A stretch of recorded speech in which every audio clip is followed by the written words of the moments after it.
സ്വർണത്തിന് അതിന്റെ ആകൃതി നൽകുവാൻ ഇരുമ്പ് ചുറ്റിക ഉപയോഗിക്കുന്നു. ഇരുമ്പിന് ആകൃതി നൽകുവാനും ഇരുമ്പ് ചുറ്റിക കൊണ്ട് തന്നെയാണ് അടിക്കുന്നത്. പക്ഷെ സ്വർണം ഇരുമ്പ് ചുറ്റിക കൊണ്ട് അടിക്കുമ്പോൾ വലിയ ശബ്ദമുണ്ടാക്കുന്നില്ല, അതെല്ലാം സഹിക്കുന്നു. പക്ഷെ ഇരുമ്പാകട്ടെ വലിയ വായിൽ നിലവിളിക്കുന്നു. ഈ ഒരു വിഷയത്തിൽ സ്വർണം ഒരിക്കൽ ഇരുമ്പിനോട് ചോദിച്ചു, സഹോദര, നിന്നെയും എന്നെയും ഇരുമ്പ് ചുറ്റിക കൊണ്ട് തന്നെയാണ് അടിക്കുന്നത്.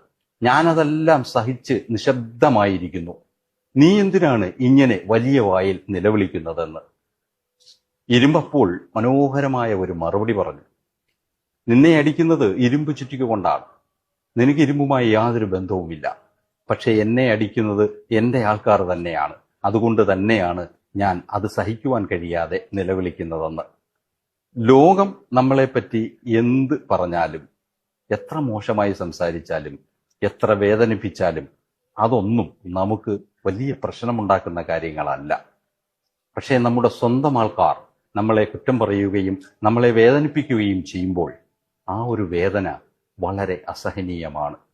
ചില സമയങ്ങളിൽ നമ്മൾ വാവിട്ട് നിലവിളിച്ചു പോകും.